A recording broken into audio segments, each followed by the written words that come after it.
Good morning and welcome to your Farm and Home Show. I'm Kristi Shive, and this morning we're visiting with Natalie Taul. She's Family and Consumer Sciences Agent in Grayson County. And if you're like me, I have struggled with procrastination in the past. Why do people struggle with procrastination? There are lots of different reasons that we tend to procrastinate that we're not really aware of.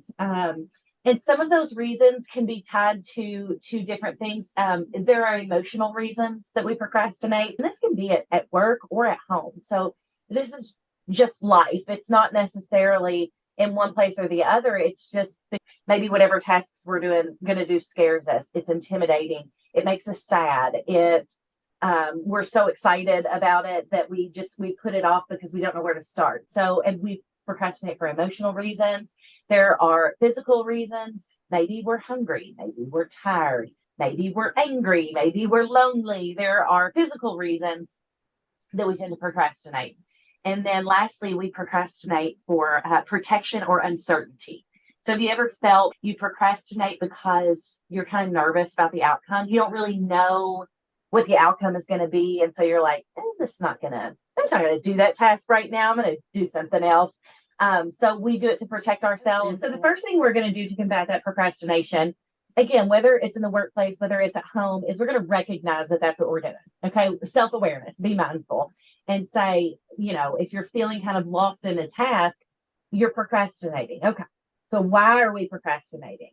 Examine that why. Is it because of a physical need? Is it an emotional need that needs to be met? Is it uncertainty? Maybe you don't know exactly what's expected or how to do something.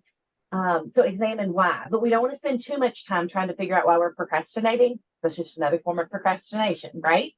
And then focus back in on your goals. So some of my favorite things to actually combat that and tackle that procrastination is if the project that you're working towards is a larger project, deconstruct it into smaller pieces. Okay. So that way you have like your overall goal, but then you have small goals to meet the overall goal. So that's one of my favorites to do is just deconstruct that project down to fewer, smaller steps.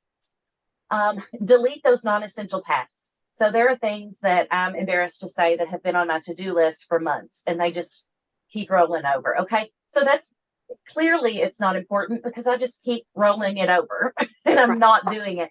So let's just get rid of those non-essential tasks that we don't need. Ask for advice, ask for help, especially in the workplace. If you have a project or a task or a program that you're working on and you don't know what you're doing or you feel lost, find somebody that you can talk to and ask them about it. Same thing in home. If you are trying to tackle a project in the home, whether it's a large project, a small project, a cleaning project, a construction project, find somebody locally that can answer your questions. Or maybe you have a family member or friend that can help you. Set deadlines for yourself. Reward yourself when you do complete the task. So you can always look forward to that reward. And what will that reward look like? What do you enjoy? Is it scrolling social media for a little bit when you complete a task? Is it going for a walk? I know. And my favorite thing, and the one thing that I have had people in my classes tell me has worked for them is eating the frog. Okay, we're not eating actual frogs here. However, whatever that task is that you're not doing, that you tend to procrastinate the most with, think of it as a frog that you have to eat every day. Okay, so if you had to eat a frog every day, how would you do it? Or what would you do? You would want to eat it first so you don't have to eat any more frogs, right?